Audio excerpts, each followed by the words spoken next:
HOA Karen locked my disabled daughter in the school basement, then left for vacation. She was missing. My daughter. My disabled daughter. The phone call hit me like a freight train. I was elbow deep in laundry when the school receptionist's voice came through, panicked, breathless, and almost unintelligible. "Sir, it's your daughter. She never got on the afternoon bus. We've searched, we can't find her." My world stopped. I dropped the laundry, grabbed my keys, and drove like my soul was on fire. I don't remember hitting the brakes at the red lights. I don't remember checking my mirrors. All I remember was the thudding in my chest and the same 5 words repeating in my head. "Where's my little girl? She can't walk fast. She doesn't speak clearly. She gets confused in unfamiliar places." And someone had let her vanish. When I stormed into the school office, 3 teachers were already on the phone. One was in tears. The principal looked pale. Nobody met my eyes. "Where she last seen?" I barked. They stammered. Said she'd been at recess. Said she was with a volunteer. Said they thought it was Karen. Karen. HOA board member. Self-appointed neighborhood sheriff. The kind of woman who complains about lawn lengths and kids' bikes left near sidewalks. She had volunteered to observe school grounds for safety purposes. Now, my daughter was gone, and Karen? Karen had boarded a flight to Cabo that same morning. No goodbye. No sign in, sign out. No explanation. I pushed past the staff, ran through the halls, checking every classroom. Nothing. Not a single trace. Until I saw the custodian's door. Unlocked. Slightly ajar. And next to it, a narrow flight of stairs leading down. I froze. Basement. My gut twisted. No one used that basement. The lights barely worked. There were no cameras down there. No signal. It was where old supplies were dumped to rot. Even adults didn't like going down there alone. I took the steps 2 at a time. The air grew colder with each descent. Damp. Musty. Silent. Then I heard it. A soft knock. 3 taps. Then silence. Then again, tap, tap, tap. I turned the corner and saw the door. Heavy. Rusted. With a sliding bolt on the outside. My hands trembled as I unlatched it. And there she was, on the floor. Tears streaking her dust-covered cheeks. Hands trembling. Lips quivering. Her voice barely a whisper. "Daddy?" I was so scared I held her. I didn't let go. Not when the ambulance came. Not when the police asked questions. Not even when I heard one of the staff whisper, "Why would Karen do that?" I knew why. But I also knew this was just the beginning. Because locking away a disabled child isn't just cruel, it's criminal. And Karen had just declared war on the wrong father. My daughter's name is Emily. She just turned 8. She was born with cerebral palsy, which affects her muscle coordination and balance. Some days, she walks with a bit of a limp. Other days, she needs her walker to move around. Her speech is slow, deliberate, and sometimes hard to understand for strangers. But if you give her a moment, just a single moment of patience, she will show you the brightest light in the room. She loves sunflowers, Pixar movies, and rainstorms. Her laugh? It's the kind of laugh that makes strangers turn around in a grocery store and smile, without knowing why. She's always had this quiet, stubborn kind of bravery. The kind you don't notice right away, but once you do, you can't look away. I've raised her on my own since she was 3. Her mother left. Not immediately, not dramatically, but slowly, quietly, with more absence than words. Some people break with fists. Others break with silence.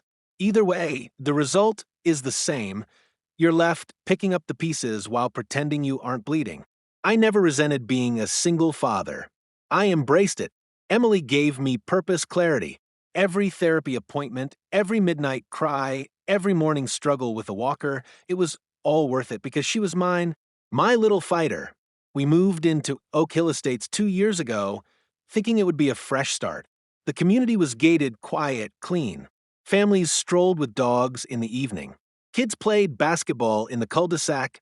On the surface, it looked like the American dream, but it didn't take long to see the cracks. The HOA ran everything. Homeowners Association. 3 words that sound harmless enough until you realize they're run by people who've mistaken power for purpose. People like Karen. Karen was the president of the HOA. Sharp blonde bob, manicured nails, drove a white luxury SUV, and always wore pastel-colored exercise outfits, even though no one ever saw her actually working out. She was always just popping by, whether you wanted her to or not. She'd knock on your door to let you know your mailbox was leaning, or that your trash bins weren't pulled in on time, or that the color of your child's plastic slide didn't match the community aesthetic. The first time she met Emily, she gave her that tight-lipped smile some adults reserve for children they don't know how to be kind to. Emily waved. Karen didn't wave back. She just said, "Well, isn't she brave?" and walked away. I brushed it off. The second time, she asked if we were going to keep the medical equipment on the porch, referring to Emily's walker, which we kept beside the front door for convenience. You know, she said, "It's not exactly the kind of thing that looks tidy." That was the first crack. The second came weeks later when I received a warning letter from the HOA about leaving non-permanent structures in public view. It included a photo someone had taken from their phone of Emily's walker leaning beside the porch railing. I confronted Karen.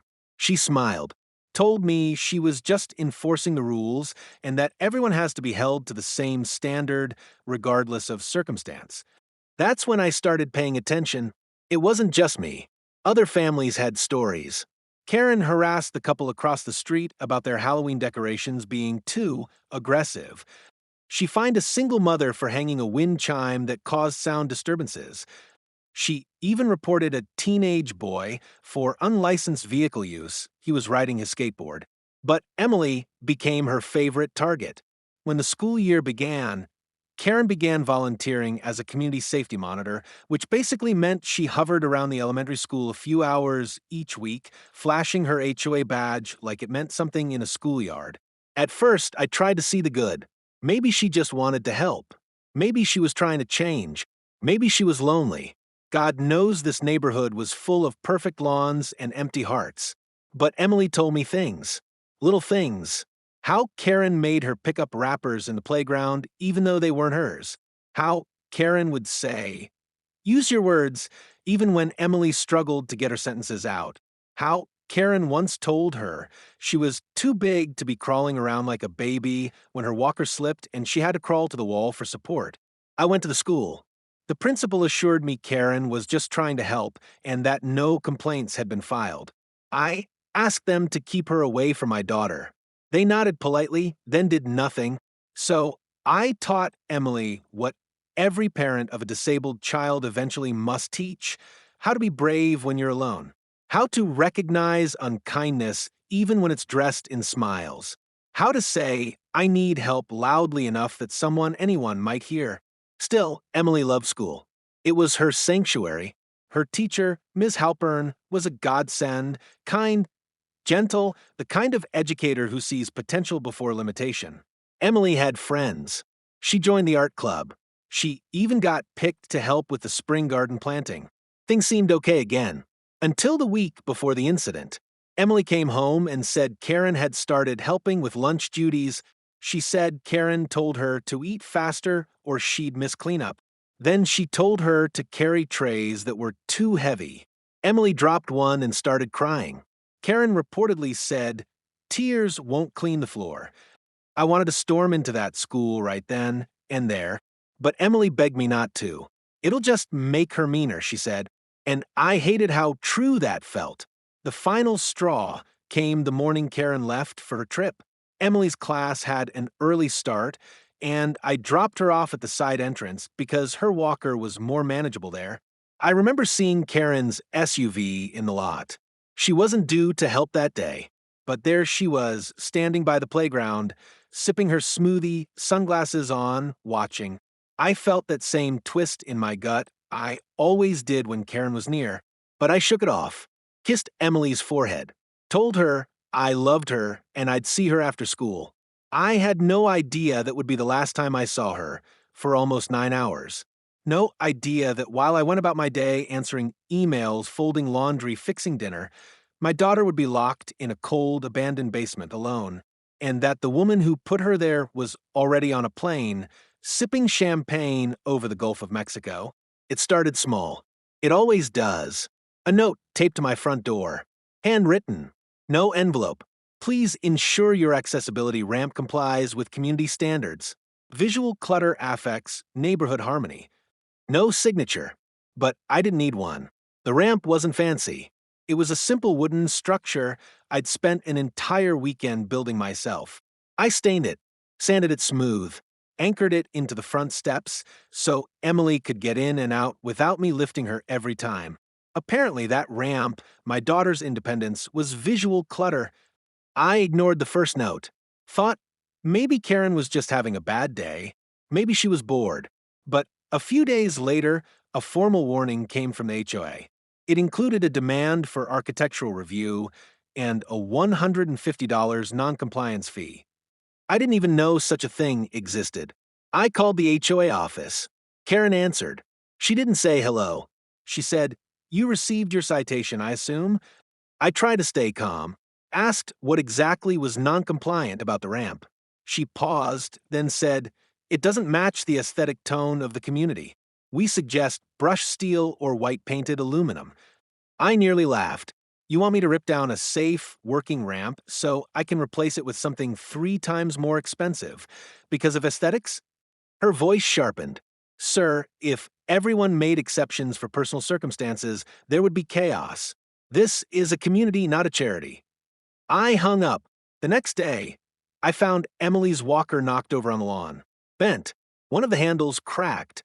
She said she left it next to the porch like always. We had security cameras, cheap ones. But of course, that angle didn't catch the walkway. Just a blurry figure passing by in a hoodie. The police called it vandalism. Suggested I keep inside. But there wasn't enough space in the front hall. Emily needed it by the door. I wasn't about to make life harder for her just to appease cowards.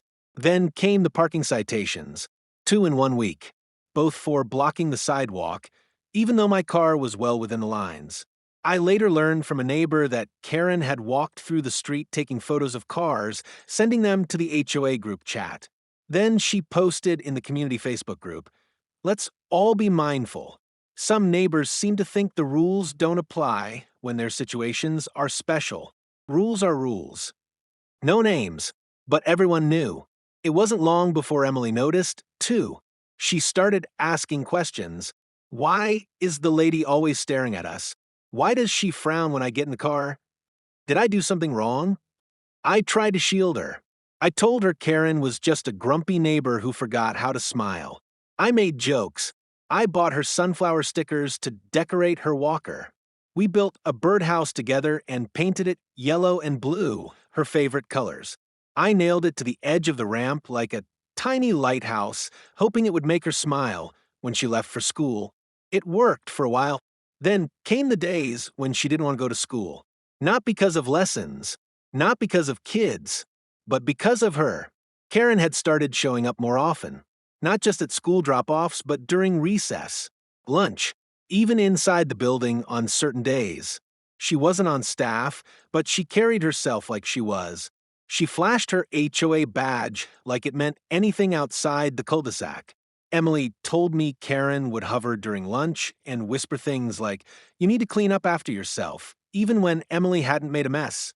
That she would lean over and point at kids like Emily and say, "Back in my day, children respected order." Emily once spilled her juice and tried to clean it up, but her hand coordination made it difficult. A classmate helped. Karen apparently shook her head and muttered, "No accountability." My daughter began to shrink, not physically but in spirit. She who once waved at butterflies now hesitated to speak in class. She started clinging to my leg when I dropped her off. Her eyes scanned the parking lot for that white SUV. One evening, I found her in her room. Her drawings, normally filled with sunflowers and clouds, now had scribbles of black shadows and gray walls. She drew a woman with red lipstick and angry eyebrows standing next to a trash can labeled me. That night, I cried in the garage so she wouldn't hear me. I went to the school again, asked the staff why Karen was allowed to be around the children so often. The principal offered vague excuses. "She's part of the safety initiative," they said. "She's approved by the district." I asked if any background checks were done. They said yes, but they weren't allowed to share details. So I wrote a formal complaint, attached everything, the citations, the vandalism, Emily's drawing. I pleaded with them to just create some space between my daughter and that woman. A week passed. Nothing changed. That Friday, Karen smiled at me in the school lot like nothing had ever happened. She leaned on her SUV, sipping her coffee, and said, "Some people aren't cut out for communities, you know. They think their little sob stories earn them a free pass." I didn't respond, but I wanted to scream. I wanted to ask her, "What do you get out of this? What kind of satisfaction does it bring to pick on a child who struggles just to climb stairs?" But people like Karen don't change with confrontation. They feed on it. Instead, I walked away. Emily's therapist told me once, "The world doesn't have to be cruel for her, but you have to teach her how to survive it when it is." So I did. We practiced assertiveness at home, role-played conversations. I taught her how to say no, thank you, and how to speak up if something felt wrong. We even built a safe signal, a sign she could give me when something was wrong, but she didn't want to say it out loud. Still, it wasn't enough, because what I couldn't protect her from was being alone when the worst finally happened. And as much as I had tried to stay calm, to keep things peaceful, to pretend Karen was just a bitter woman with too much time and too little kindness, deep down, I knew something was building. You can only poke a wound so many times before it splits open. I just didn't think it would come the way it did, with a locked door, a basement, and silence on the other end of the phone. It was a Thursday morning, one of those cool spring days where the sky can't decide between sun or rain. Emily wore her light, purple sweater, the one with tiny embroidered flowers around the sleeves. She was excited that morning. Art class. Her favorite. She had spent the night before practicing how to draw butterflies using colored pencils. She wanted to give one to her teacher, Ms. Halpern. Her hands still lacked the motor control to stay perfectly within the lines, but what she lacked in precision, she made up for in color and heart. She was proud of that drawing. I remember strapping her into the car, folding her walker, setting it gently in the trunk. She hummed quietly to herself, gripping the drawing with both hands, careful not to smudge the corners. When we reached the school, I pulled into the staff side entrance where the ramp was longer, but easier for her to navigate. That's when I saw her, Karen, standing outside the door, clipboard in hand, sunglasses perched on her nose. That damned white SUV parked diagonally across the teacher lot, like it owned the place. Emily froze. "Is she here again?" she whispered. I smiled to reassure her. "Just drop off duty. You'll be with your class before you know it." Karen walked toward us as I helped Emily from the car. She didn't greet me, didn't greet Emily, just scribbled something on her clipboard and said, "You're late. Again." "We're 6 minutes early," I said evenly. She smirked. "Not according to my clock." Emily clung to my sleeve. I handed her the drawing and whispered, "Be brave." She nodded, one small determined nod, and stepped forward on her walker. I should have walked her in. I don't know why I didn't. I had meetings. I was tired. I'd grown used to the school's silence on Karen. I assumed, hoped the worst was over. I watched Karen place her hand on Emily's back to guide her inside. I drove away. At 10:17 a.m., Karen posted a photo on her private Facebook. A cocktail in her hand. Airport lounge. Caption, "Cabo, here I come. No HOA drama for a week." At that exact moment, Emily was alone in the school's East Wing. Karen had told the front office she was escorting a student to the old storage room to retrieve art supplies. No one questioned it. She had the clipboard, the badge, the authority she gave herself. Emily followed her. Down the long, narrow hallway. Past the janitor's closet. Past the unused classrooms filled with broken chairs and outdated projectors. Karen didn't talk much. Emily asked her, "What are we getting?" Karen replied flatly, "Supplies for your art teacher." The basement door was old, industrial gray with paint peeling off like dried skin. A rusted lock hung loose on the outside. Karen pulled it open. "Go on," she said. "They're on the shelves in the back. Big plastic bin with your name on it." Emily stepped inside. It was cold, concrete floor, the kind that echoes your footsteps back at you like they're mocking you. Dim yellow light flickered overhead. Cobwebs danced in the corners like slow-moving shadows. The air smelled of mold and dust and old wood soaked in time. She took one step forward, then another. The sound of the door creaking behind her made her turn, just in time to see Karen's hand on the handle. "Wait," Emily said, but the door slammed. Clank, silence. Emily screamed. She banged on the door with her tiny fists. "Miss Karen, please, I'm still in here." No answer. She tried to open the door, but it had no knob on the inside. Only cold metal and chipped paint. She cried, called for help, knocked again and again until her hands began to ache. The echo of her voice returned like a ghost, bouncing off the walls with no mercy. She sat down, hugged her knees, rocked back and forth. No clock, no sunlight, just the mechanical buzz of an old overhead light and the constant hum of nothingness. Meanwhile, I was home, staring at my laptop screen, answering emails I can't remember. My phone was charging in the kitchen. I didn't hear it buzz. At 12:03 p.m., the school called me for the first time. No answer. At 12:35 p.m., they tried again. Still nothing. At 1:12 p.m., a teacher checked the bathroom, the nurse's office, the library. Emily was nowhere to be found. They called the district, then the police. At 2:10 p.m., my neighbor Mark knocked on my door. He had something in his hand, a screenshot, Karen's Facebook post, with the timestamp. "Didn't you say she was volunteering at school today?" he asked. My stomach dropped. I ran to my phone. 9 missed calls, 2 voicemails. I didn't even listen. I just grabbed my keys and drove like I was on fire. I don't remember the traffic lights. I don't remember the music on the radio. I just remember praying, "God, don't let her be gone. Don't let her be hurt. Let this be some horrible misunderstanding." When I got to the school, the front office was chaos. Teachers whispering, a counselor crying in the hallway. The principal met me with trembling hands. "We can't find her." I didn't wait. I pushed past them, ran through the hallways, calling her name, room after room. Nothing. Then I saw it. The janitor's hallway, the one that led to the basement. I bolted down the corridor. The door was shut. No sound. No sign. I opened it. Darkness. Then a whimper. "Daddy?" I sprinted down the steps, barely keeping my balance. I could hear her now. A soft knock. 3 times. Then again. I reached the heavy metal door. It took all my strength to pull the bolt. The door opened.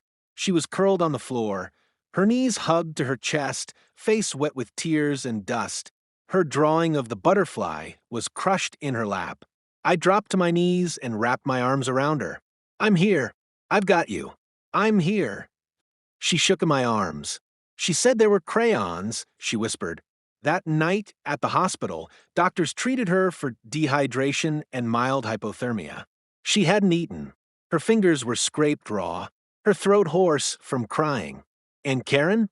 Karen was poolside in Mexico, posting selfies with margaritas and hashtags like hashtag no more stress and hashtag self-care queen. But she wasn't going to get away with it. Not this time. Because this wasn't HOA drama anymore. This was criminal, and she had just made the biggest mistake of her life. Thinking I wouldn't burn the world down to protect my daughter, the moment we got home from the hospital, something in me changed. Up until that night, I had always believed, maybe foolishly, that the system would protect people like my daughter. That if you just followed the rules, stayed calm, stayed polite, the truth would eventually rise to the surface. But that night, as I sat on Emily's bed watching her sleep, a bruise forming on her elbow, a faint tremor in her hands, her crushed butterfly drawing resting on the nightstand, I realized something with chilling clarity. Nobody was coming to save her. If I wanted justice, I would have to drag it into the light myself. The next morning, I called the police again, not the local desk, but the county detective division.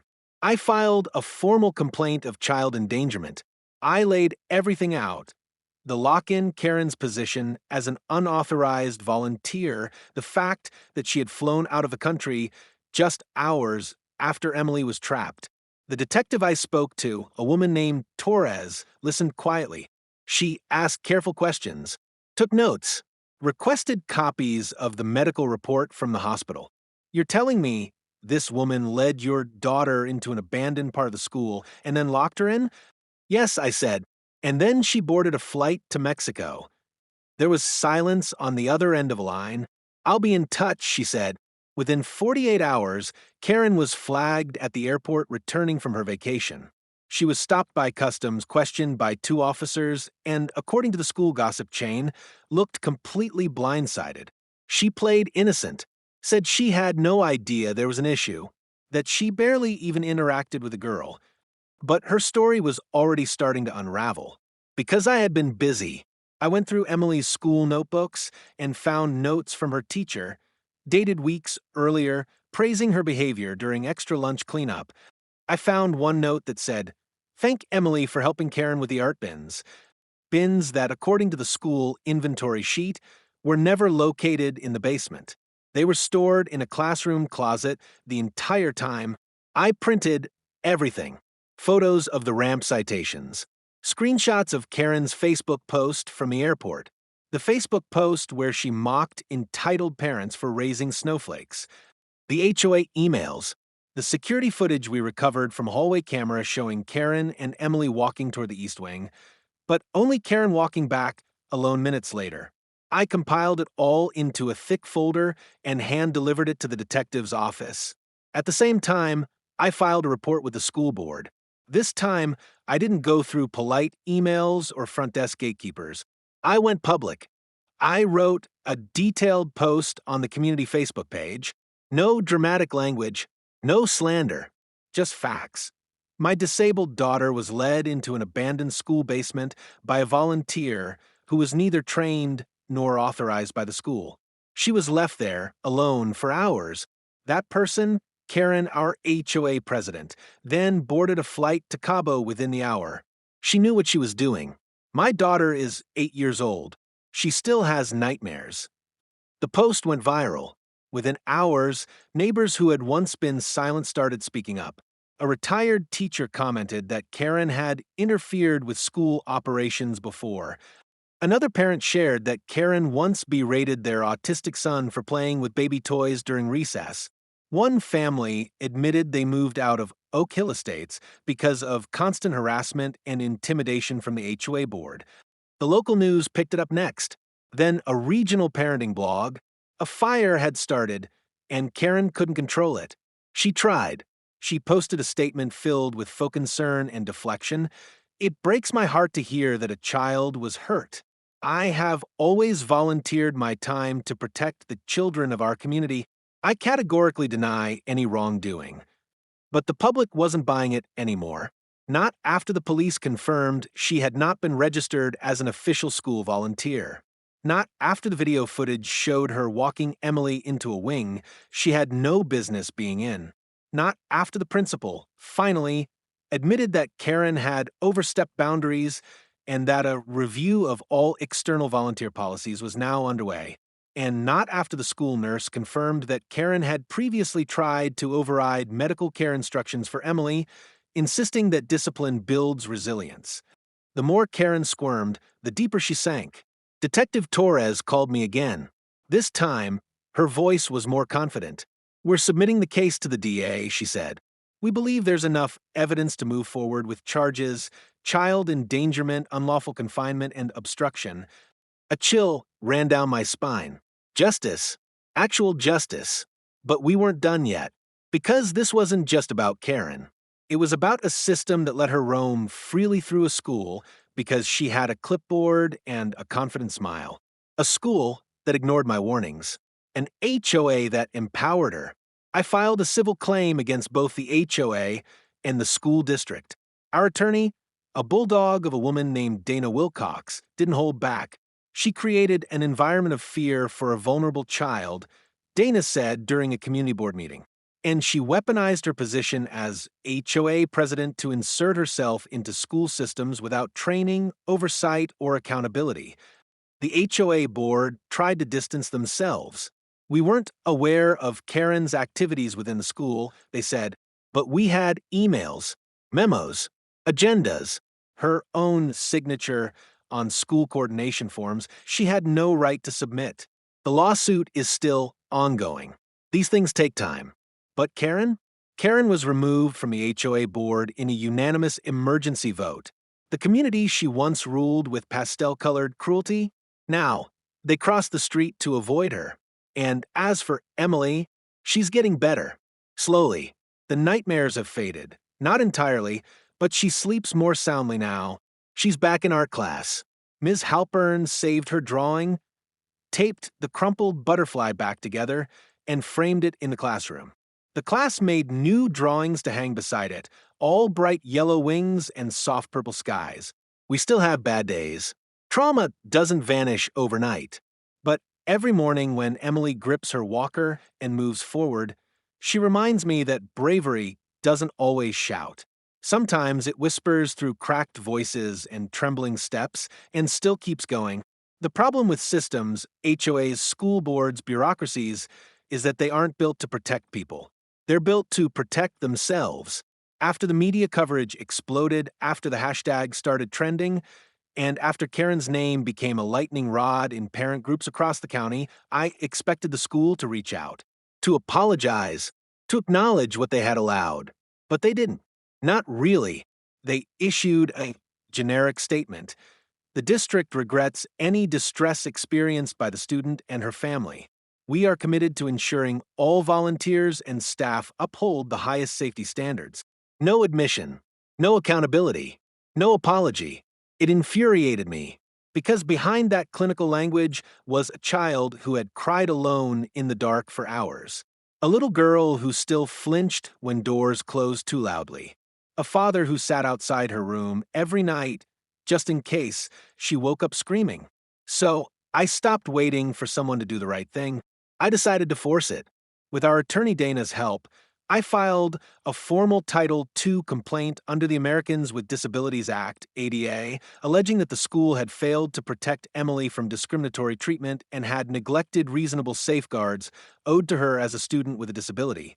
The complaint was detailed, 23 pages long, with timestamps, witness statements, Karen's unauthorized volunteer activity, and the school's consistent failure to act on multiple red flags. The school tried to deflect.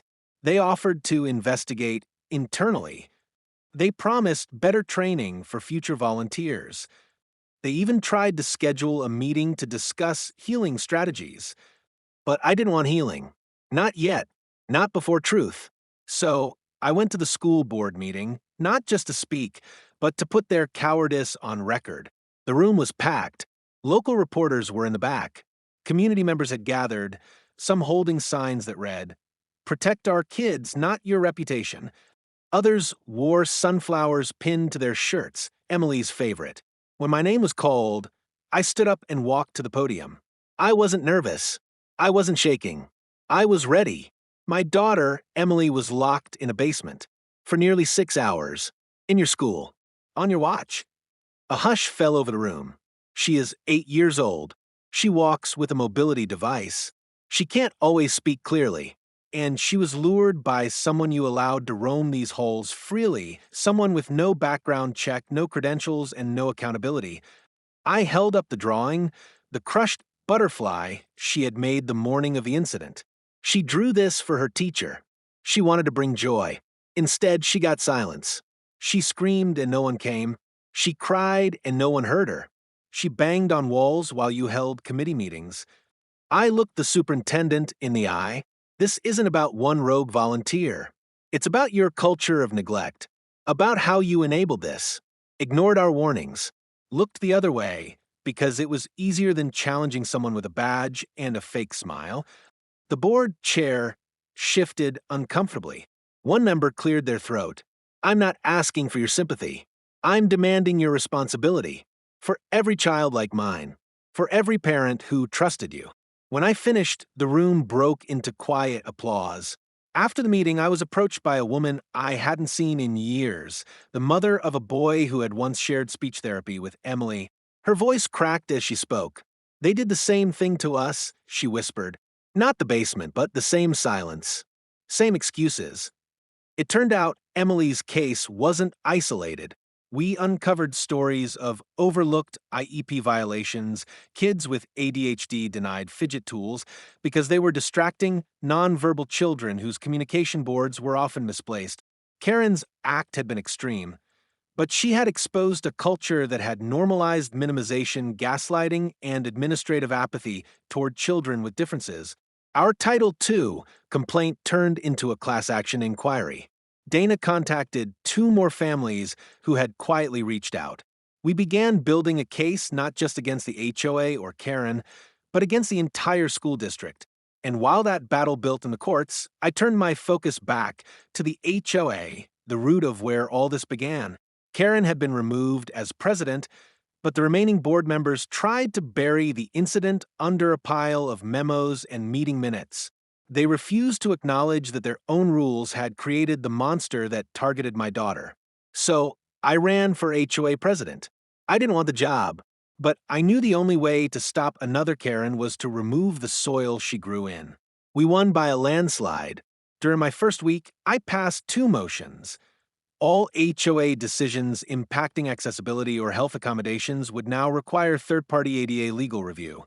No HOA member could volunteer in a school-related role without formal clearance and background verification from the district. The neighborhood shifted. The same streets that once whispered judgment now planted flowers around Emily's ramp.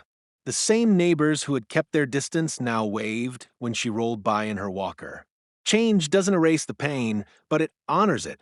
And that's what mattered to me. I thought I was done with her. Karen had been removed from the HOA board. She'd returned from Cabo to a storm she never saw coming, legal notices, media backlash, and the stares of a neighborhood that once feared her, but now saw her for what she was. The police had questioned her. The school district had distanced themselves. But she wasn't done with us. Because people like Karen don't fade away quietly. They don't feel remorse. They feel insulted. And when the spotlight shifts from them, they'll do anything to crawl back into it, even if it means setting the whole house on fire.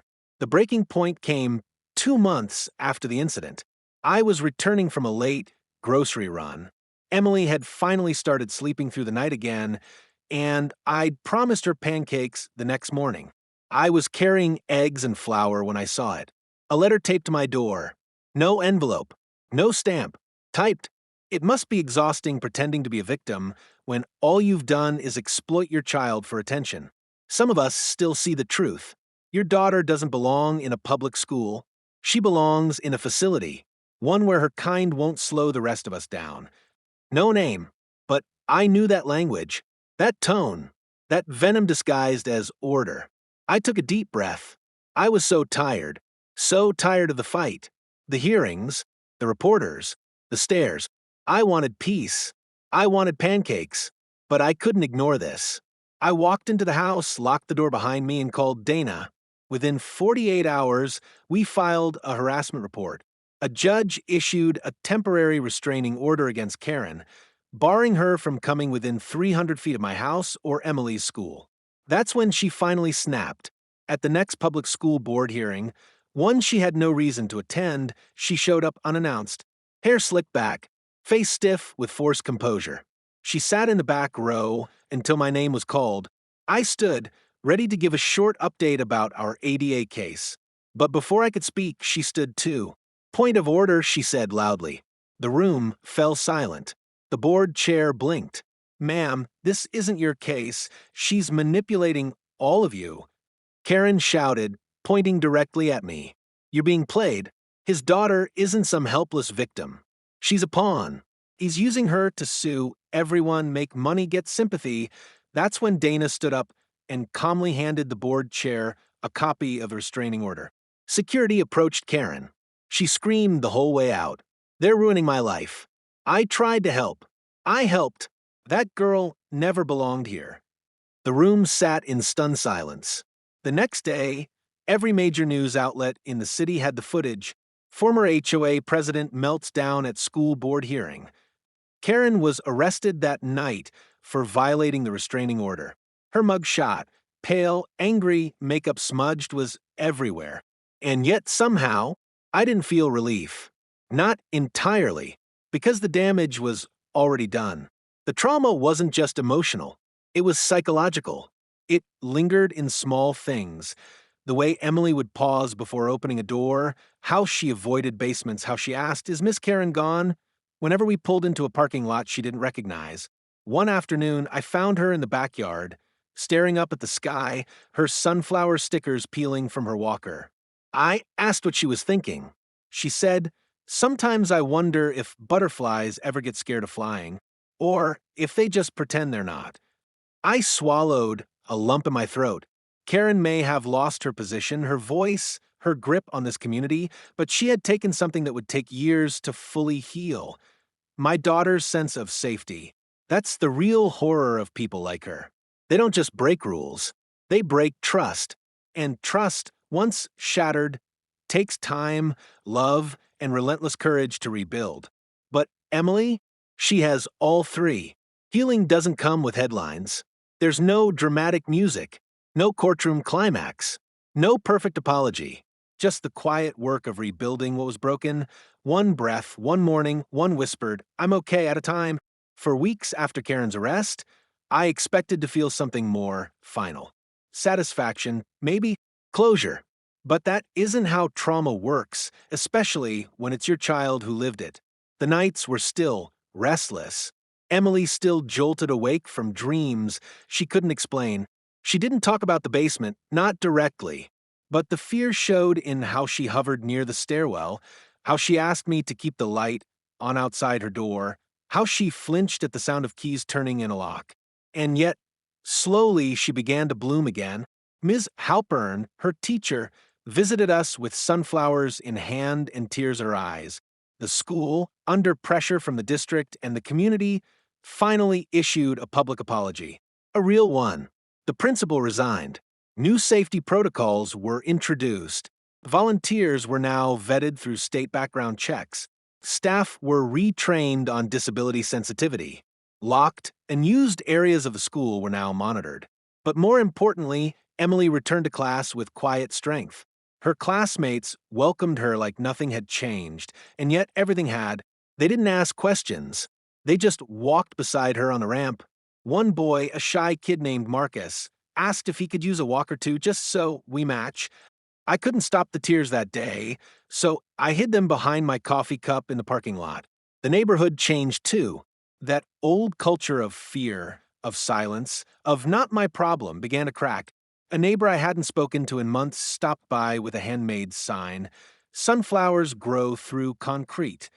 He'd nailed it to the corner of our fence, just above where Emily planted her tiny raised bed garden. Other parents formed a committee for disability inclusion at the local parks. Someone organized a fundraiser for adaptive sports equipment at the school.